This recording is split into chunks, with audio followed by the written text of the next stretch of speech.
What's up, everybody? Welcome to another episode of F.A.W.B. I'm your host, Naughty Nate. For those of you that don't know, this is a podcast all about martial arts, man. And, I like to interview people that have experience in martial arts, whether it be, traditional or sport orientated. I just want to hear how martial arts has really impacted your life and how you utilize it, really. Tonight's episode is sponsored by Brian the Horn Schumerhorn.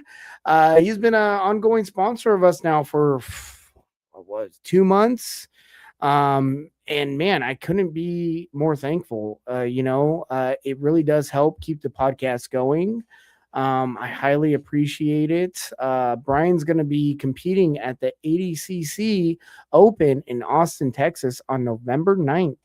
So if you'd like to follow Brian's journey, which I highly recommend you go and do, guys. I mean, the man's always active on the scene. He does a lot of really awesome matches. I'm going to leave his Instagram here in the comments. Be sure to head on over there and give him a follow. Okay, guys? Let me do this real quick. Where's that? There we go. And head on over there and give Brian a follow, guys, and check out his journey.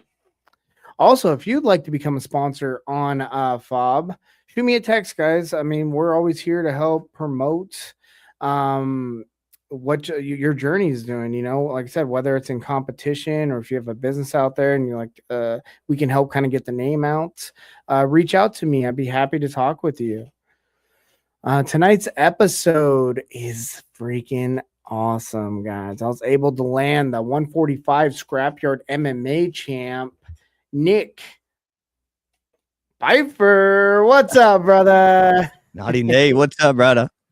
Oh, just chilling. I got done with I just got home from open mat, man. We had like 20 guys there tonight. I'm pushing 40, bro. I'm 38. And these guys that keep showing up at the gym, it seems like they get younger and faster and they got all this damn energy. And I'm just like, survive. I'm just trying to survive in there, bro. So the night felt like that. You need one of these, bro. That's it. Yeah, no shit, man. I got to chug one right before I train. And it's off the walls. Yeah, that's exactly. That's the only thing that keeps me going, man. So what have you been up to? Oh, man. Balancing life, trying to find balance, being a fighter and being a father and working, trying to fit everything into this schedule. And there's just not enough time in the day, I feel like, man. Oh, I feel that, bro. Shit.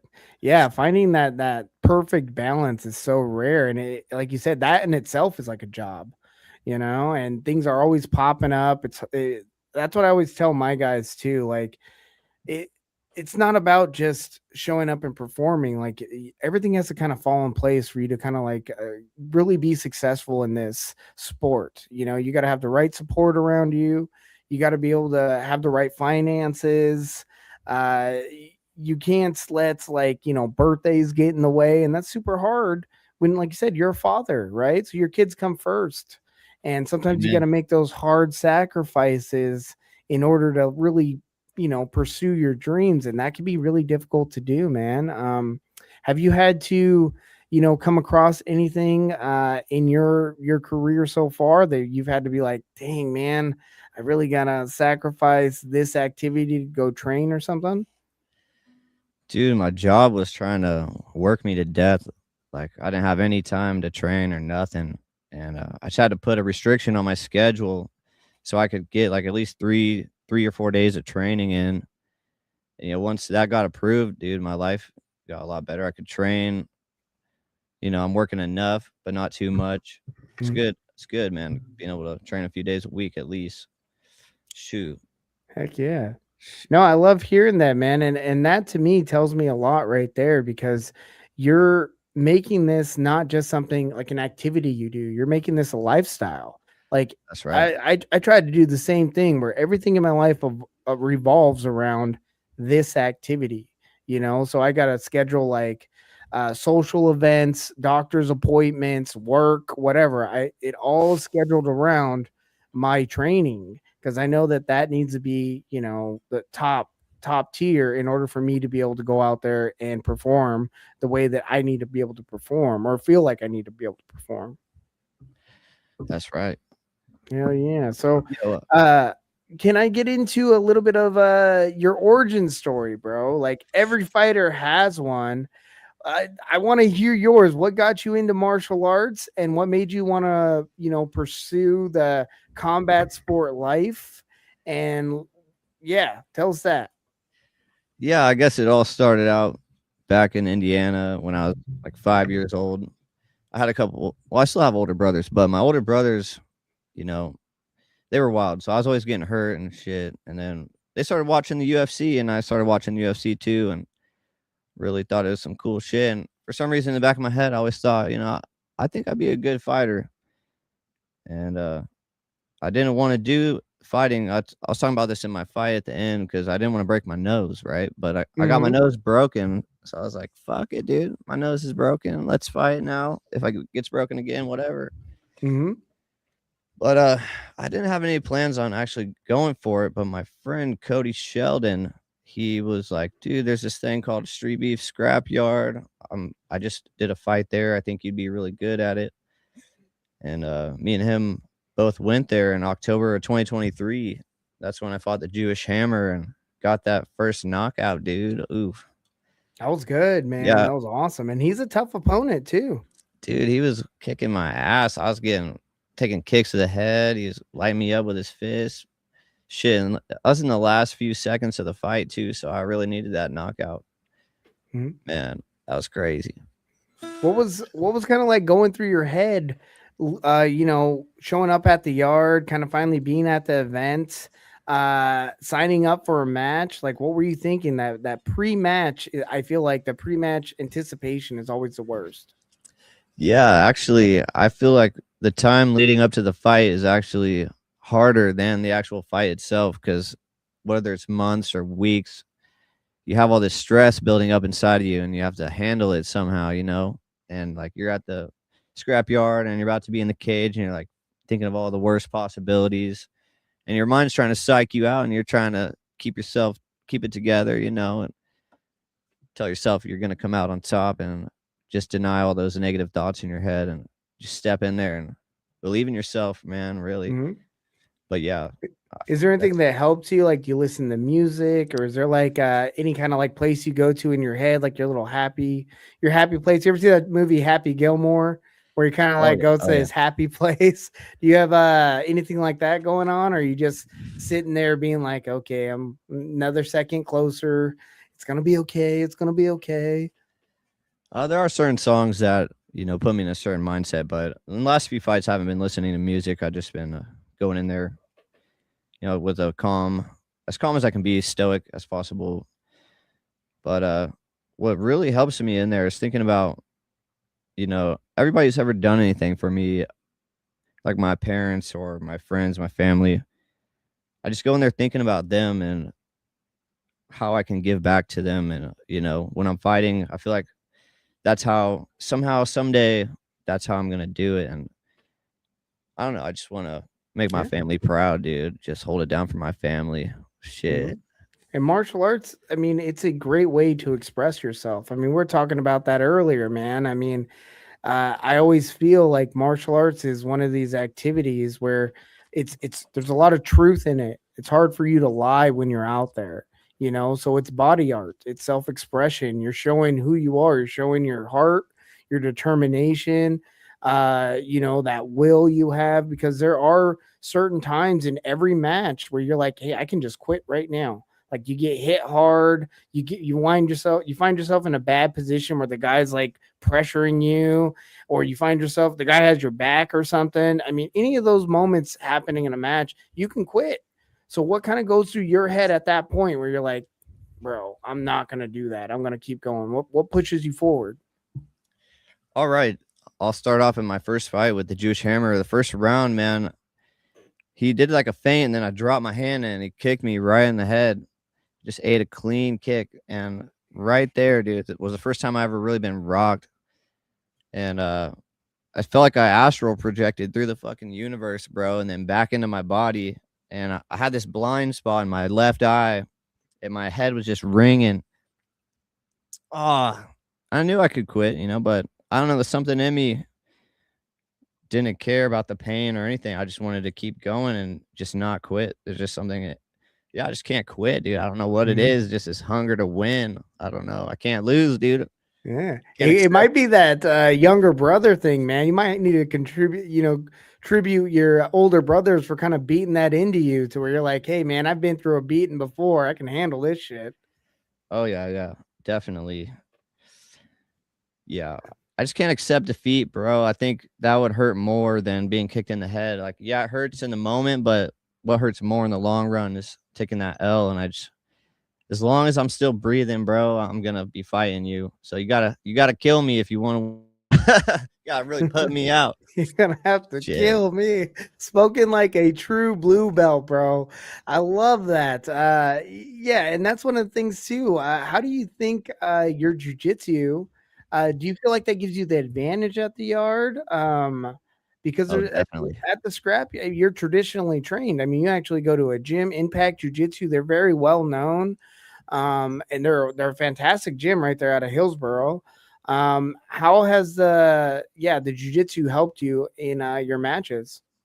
Yeah, back to the first fight, man. In that first fight, I didn't have any jujitsu, so it's surely kickboxing. And after that fight, I started going to Impact Jiu-Jitsu and shit, bro. The first fight I was supposed to do MMA, but the Jewish Hammer didn't want to do MMA. So Mhm. the second fight, I was for sure doing MMA with whoever was down to throw hands. But in that fight, the second fight, the first MMA fight I did, Jiu-Jitsu really, in every fight I've had, Jiu-Jitsu has saved my ass, dude. It really has. Like, let's say the guy's just throwing hands. I'm able to duck a punch and get him on the ground somehow, get somewhere dominant and safe for me where I'm not taking any damage, and perhaps I could get a submission or some ground and pound. Mhm. So, like the best strikers, man, if they don't know what the fuck they're doing on the ground, I could take them all out. Jiu-jitsu is really one of the Yeah. most powerful things on the planet, bro. Were you guys doing no gi tonight, or were you doing gi? Yeah, we're doing no gi tonight. We do gi on we'll do gi tomorrow at 11. Bro, I gotta get up there and come train with you guys at least once. Shit, Hell yeah, bro. Come through. Come through on a Friday. We had like 20 guys there tonight. And we just Friday you show up and we just do rounds. So it'd bro. be a great time for you to come through and just yeah, get some extra training in. Bring your You buddies. are you a black belt? Me? What? No, Yeah. I'm a white belt, bro. No, Forever a you white white belt, forever dog. white belt. I thought I saw that. Forever a white belt, dog. That's me. I Come didn't believe that. I on. didn't believe that. Come on. I'm a white Shit, belt. somebody I love the somebody get this white guy a belt blue journey. belt. Yeah, right. No, no, no. I couldn't do that. I'd quit. I'd Bro, end up quitting if I got the blue belt. Come on. I didn't get my blue belt for like 2 years, bro. Shit, how long That's you been a about white long. belt? Yeah. I've been a white belt now. Ooh, let's in which art? In Yeah, I've just done a couple. jujitsu. Just In jujitsu. just jujitsu, Yeah, I've yeah. been a white belt now. Let's see, I started. Let's see, I'm 38 now, so I started when I was about 11 years. Been a white belt 11 Shit, years, dude, what? 11 or 12 years, somewhere That's around there. inhumane, bro. Yeah, yeah, something like that. Yeah, but yeah, I can see how jujitsu really does okay, so now that you've used jujitsu against a non-compliant individual in a fight, does it make you more of a believer in jujitsu? Oh yeah, yeah. Because if you don't know jujitsu at all, and you're going against somebody who knows a little bit of jujitsu, man, you're gonna have a huge disadvantage. Yeah, it's crazy being able to completely control somebody using it. Mhm. It's What are freak. some of the things you've ran into dealing with spazzy white belts?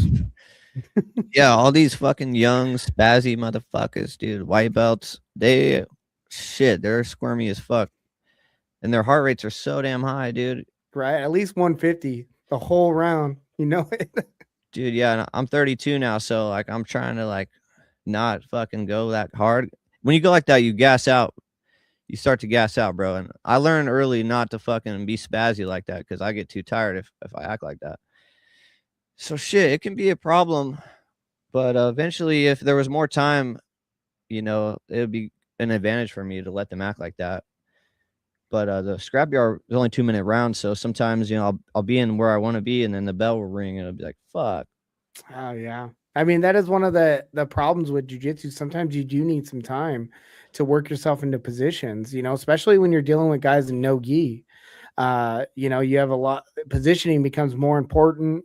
You're somewhat limited on some of your submissions, especially at some of the amateur levels.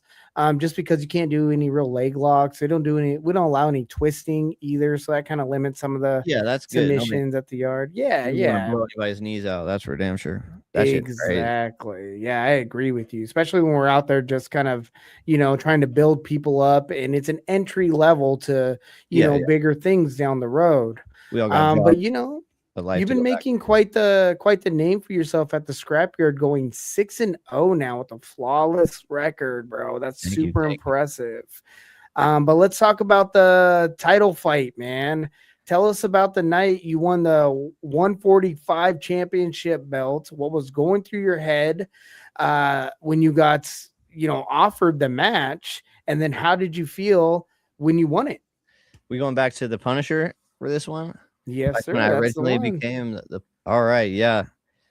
So I just took out the map and I was feeling pretty confident. I saw the Punisher fighting and he got the belt. I was like, shit, I think I could beat this guy. And you know, I got my friend Cody Sheldon. He's like, I think you can beat this guy too, bro. Let's do it. And I told Fire Chicken, I was like, yo, if I win this fight, can I fight the Punisher for the belt? And Fire Chicken was all for it. He thought it was a good idea.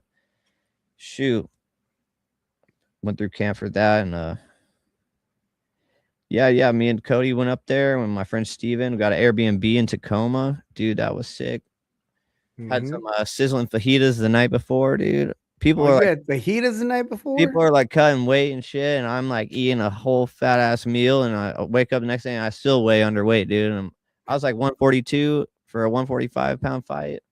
Shit, on a full belly, dude. That was On a good. full belly. You're ready, prepared. Yeah, yeah. I was ready, and I ate more too right after I weighed in. So shit. Nothing like going into a match on a full belly, man. What was some of the training like leading up to that fight? Did you Yeah, do anything different? Because it's a title match, so the stakes are a little bit higher. Did you do anything different or add anything, take anything out? shit. I've been running stairs a lot, dude. I've been running miles like around the blocks and shit. Been swimming a lot, hitting the sauna, dude. I changed my appetite. Like when I'm training like this, my appetite's crazy different. I don't crave sodas or nothing bad. None of this sugary shit. I like rice, noodles, chicken, dude, potatoes, any kind of proteins, straight up seafood, steak. Mm. Shit, bro. Eating real good, real lean. Yeah, and just doing hella rounds of jujitsu, just back to back to back till I'm freaking dead tired, dude. Was that the game plan going into that title fight? Was to work your jujitsu and kind of grind him out and find the submission, or were you trying to keep it on your feet? The Punisher, I was like, I think I can outbox this guy. So I wanted to stand up with him for a while. And my plan was to take him down in the last 10 seconds of that first round. And that's exactly what I did. I stood up with him the whole time and took him down at the end. Once I knew I could get him down, these guys, they always try to get you in a freaking guillotine, bro, when you try to take him down. Like Well, it's the last natural. the last Yeah. guy I fought, freaking, what was his name? YPG. He's getting YPG. people in guillotines. The Punisher, I've seen him get guillotines. Shit, I've done it to people too, but so I knew I had to take him down without getting in a guillotine. And if I could do that, I knew I'd be all right. And it worked out. Yeah, I took him down 2 more times after that. Each round, 1 time. Yeah. It was a great match for you. Dude, he's an interesting guy. Like just standing there across the cage from somebody, looking right in their eyes, like shit. You don't know like what to expect, bro. It's such a Hmm. crazy feeling. Was there anything about that match that surprised you? Yeah, every time I've ever fought somebody, when I punch them, bro, they fall on their ass or something. I lit the Punisher up, and he stayed up. He didn't. I did a Mhm. 30 punch combo on that motherfucker, and he ate them all, dude. He's a tough guy. Yeah, yeah.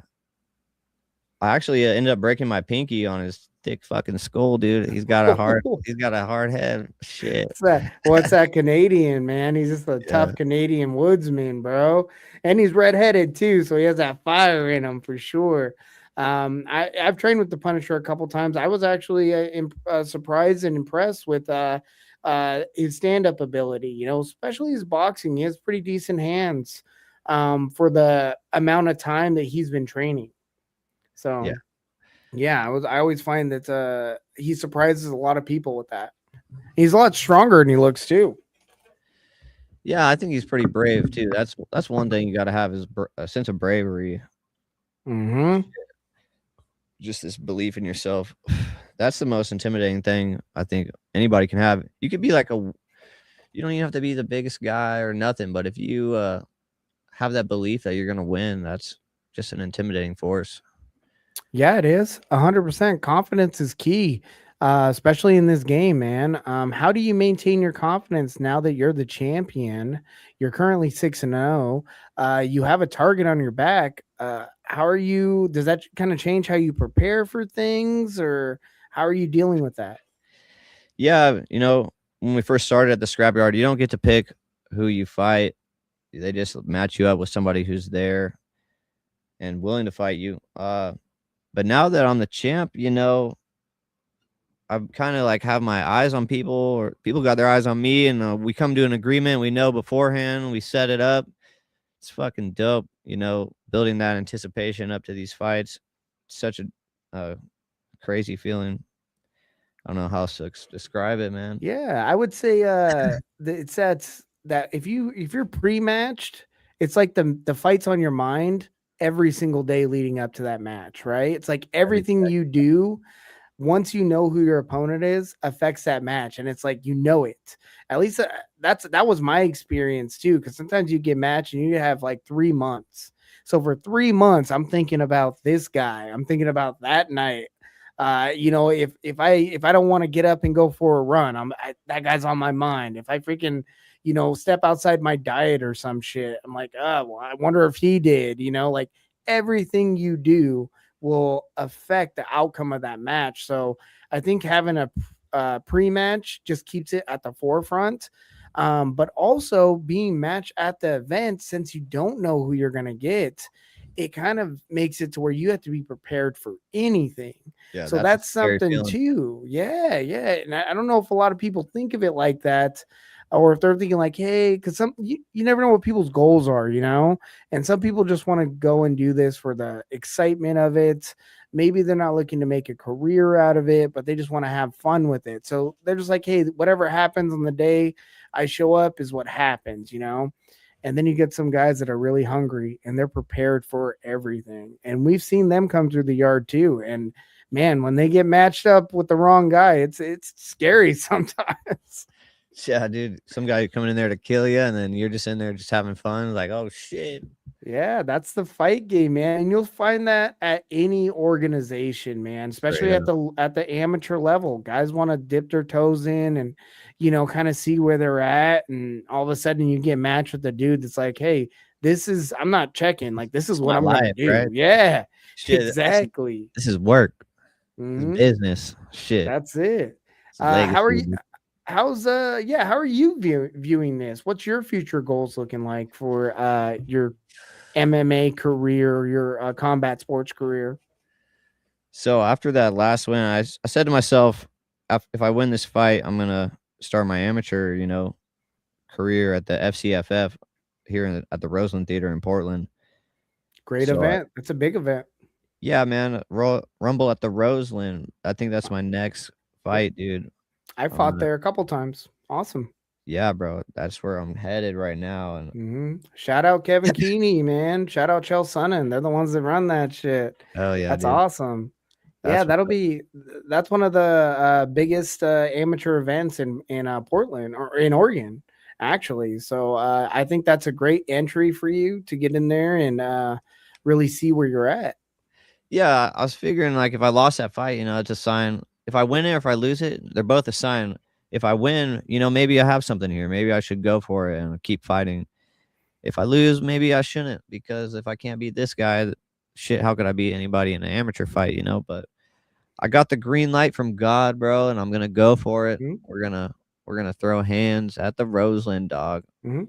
And Shit. I will say this, just kind of again being a little bit more experienced at this stuff, just from my observation and seeing the skill level and the skill sets that you face at the scrapyard, I would say you're gonna face about the same typically on the amateur level, depending on again what gym they're coming from, where they're at, what promotion it is.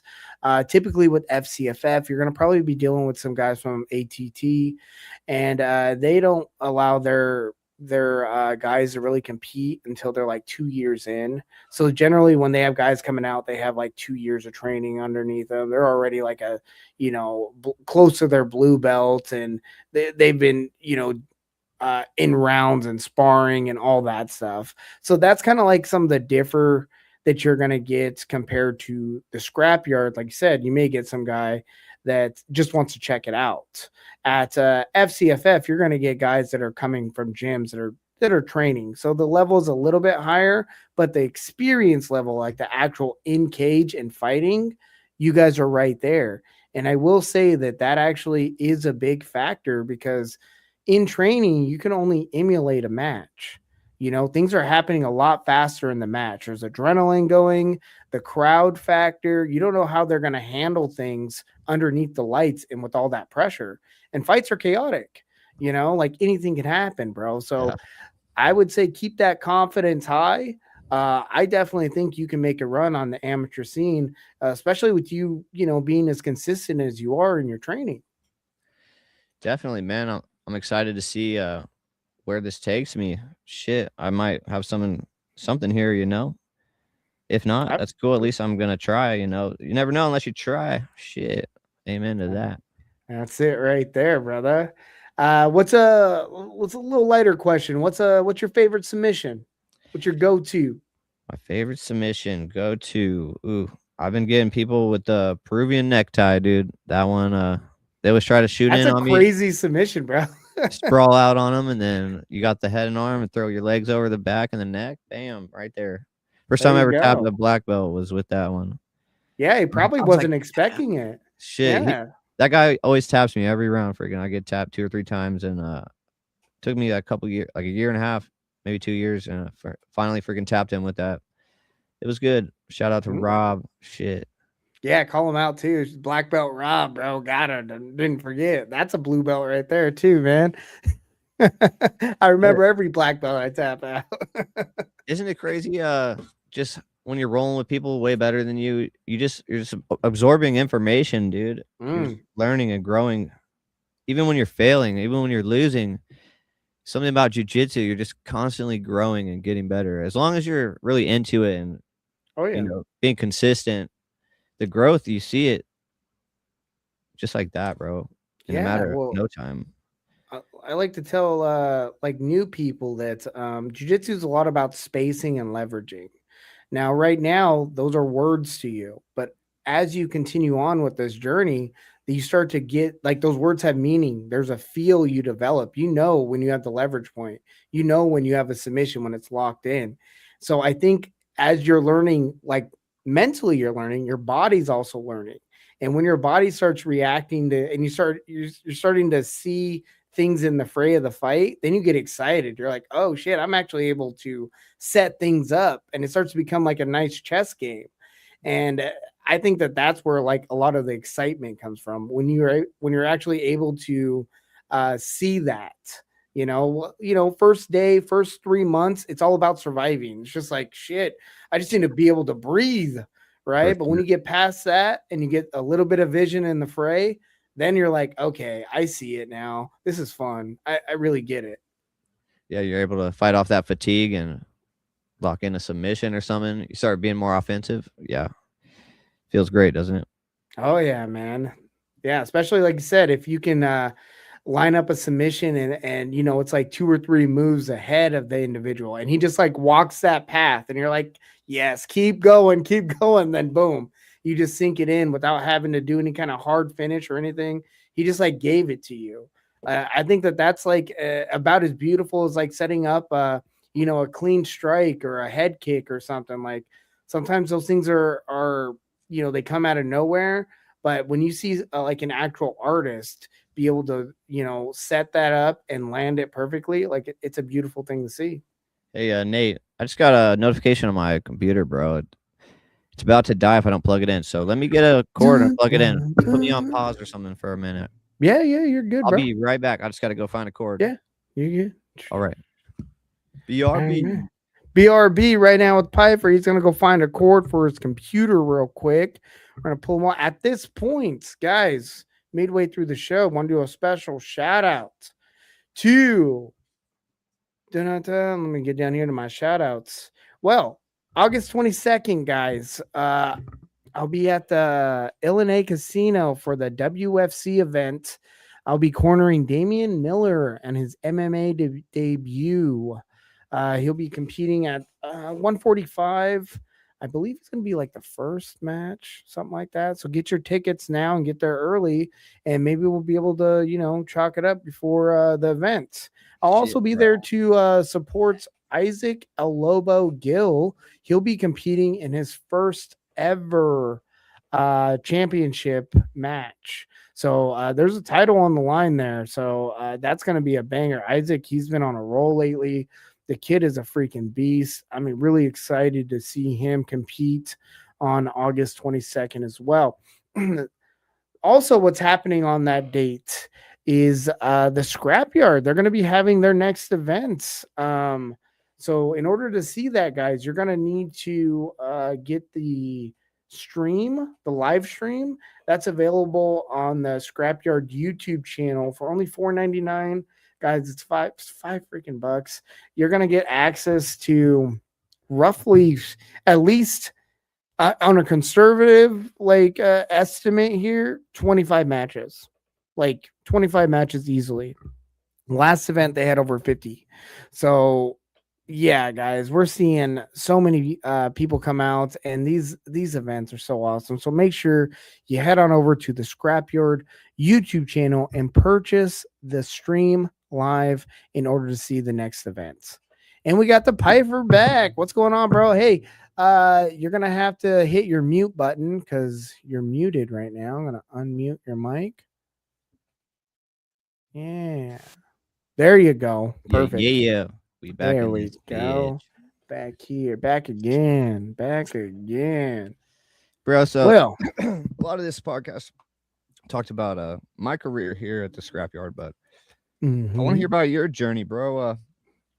When'd you get into this shit? How'd you meet Steve? How'd you hear about this place?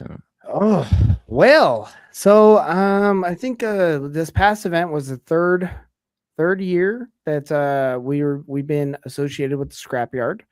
I originally went to the Scrapyard by myself. So pretty much here's how it happened. I used to train with this pro boxer back in, I don't know, a couple, I don't know, like 5-6 years ago, and he was telling me about street beef. He was like, "Hey man, there's some online fighting stuff," and this is like before the Scrapyard was even out. This was like the raw street beef stuff. And he's like, "Oh, yeah, man, we should get out there and, on YouTube." And we kind of like joke about it. At that time, I was in, let's put this. I was in an organization where the founder of that organization, my previous instructor, he was not very fond of competing in outdoor brawl type. He thought it was just not for his, he didn't want to be associated with it essentially. So I never really pursued wanting to go and compete at any of that. I didn't really even look into it. Well, about 3.5 years ago, me and him had a bit of a falling out, and I started training at Columbia River Jiu Jitsu. My buddy, he owns the gym. I used to cross train with him back when he was training at a gym that he ended up leaving.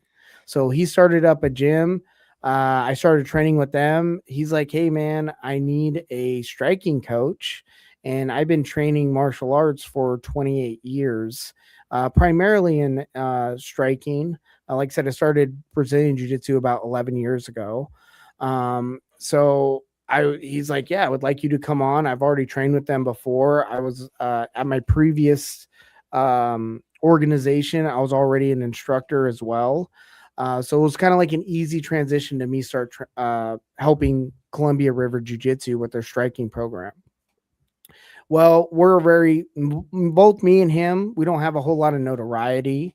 And we're trying to build up our gym and our name. So we're coming up with ideas. And I happened to, think about street beefs again. So I ended up looking up, where it was at and came across the Scrapyard. And the Scrapyard just happens to be in Gig Harbor. And I'm like, hey, that's not too far away. Maybe I'll go. I hadn't competed in 8 years. Like, I was already done competing. But I was like, hey, since I'm coaching now full time, because I made a career transition from being a bar manager and bouncer and working all that crazy shit to transition out of that to become a martial art instructor. So I had that opportunity. So I was trying to help promote our gym, and I thought it would be a great way to help kind of get our name out there. Definitely, dude. Definitely. Yeah. So that's what I was thinking. I was thinking like, hey, social media is picking up. This is how you advertise things now, blah, blah, blah. So I was expecting to go to the event and it just be like a ghetto ass event, to be honest. Like, I had a lot of pre notions going to this event just because of, like I said, the previous organization I was with, I used to fight for, FCFF2. All my competitions were at like these higher end amateur events. Inside, But when I was younger, I used to do like, backyard fight stuff. And, when you're kind of in the nightlife type stuff, like you're no stranger to like the violence and ghetto shit. So I was okay with it. But when I showed up, like the community, it was so surprising. I was like, everybody here is very welcoming. I met a lot of independent fighters. I've met a lot of like-minded individuals that share a passion for martial arts, and I've always been passionate about martial arts. It's been kind of like the hub of my life. Like I've done a lot of crazy stuff, and I've lived kind of a reckless life, but martial arts has always kind of kept me somewhat grounded. I think if I didn't have this and the discipline that comes with this, I would be, an even shittier person than I was. Definitely. I think that every day. Definitely. Yeah. And it's amazing that I've been able to find a community and be able to share this with these guys. Cause I've come across a lot of guys like this where we need to have an outlet like this that has all these core principles that are positive and an outlet that's positive instead of, drinking or snorting or, whoring or whatever, which is, that's typically the outlet, a lot of rambunctious guys go towards. And I was no different, man. But when I found because of martial arts and because I've had the opportunity to kind of get into this new role, I took it serious. And, after meeting Steve, Fire Chicken, and, getting to cross train with him and do some training with him, and me and him just kind of really kicking it off and becoming friends and developing this really nice friendship. And, the fact that we're a gym and I've been able to provide training for a lot of these independent fighters that we have found from the Scrapyard as well. It's been a great relationship for the both of us. We've been able to help provide, like I said, training for independent fighters and support them on their amateur careers. And build a competition team. It's been great for our business. And man, I can't say enough good things about the community and the event itself. So that's what kind of got me into the Scrapyard and why I continue to help to like support it and continue to be a part of it is mainly because of the community. Like I said, it started out as me trying to gain some notoriety, but what keeps me in it is the fact that it's you guys. It's meeting guys like you that are like, hey man, you love doing this. I love doing this shit too. I think you're muted again. Yeah, you're muted again, brother. Oh, maybe I just talk too much. Dun, I can't hear you. Ooh, we're getting that technical difficulties. Let me see here. This is all normal podcasting stuff, guys. This is what happens when you go live. Yeah, that one. Unmute, mute, unmute. Oh no. Let's see. Maybe if I pull you off, pull you back on. Anything? No with the mute. No. Hey, it's all good, man. Well, hey, these things happen, guys. I want to give a special thanks to Nick Pifer for taking the time to do this podcast with me tonight. I look forward to seeing him back out at the Scrapyard. 145 champ, MMA, currently 6-0. A lot of big things in the future for Nick. So be on the lookout, guys. It's too bad and we weren't able to get any shout outs or anything from Nick. But I'm gonna jump on real quick. I'm gonna put his social media up in the comments over here. I want you guys to go over and give him a follow, man. Let me see this real quick. Bang bang. We got all this stuff right here. All right, cool. Boom.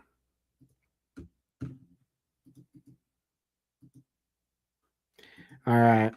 So yeah, head on over to Nick's Facebook there and give him a follow. Like I said, guy 6-0, current 145 champ, has a bright future. He's looking to continue on with this journey. So it'd be nice, to kind of follow that and see where it goes. And well, that's going to conclude us for tonight. Like I said, guys, August 22nd, I'll be at the Illinois Casino doing some cornering and enjoying the event. Also, what's happening on August 22nd is the Scrapyard event. Be sure to head on over to their Facebook channel, purchase the live stream. $4.99, guys, gives you access to all the previous events, all the fights that are already edited that haven't been released to the public yet. You get first viewing at those, so it's well worth the $5, guys. And that's going to do it for us tonight. Thank you guys for tuning in, and I'll see you guys next time. Later.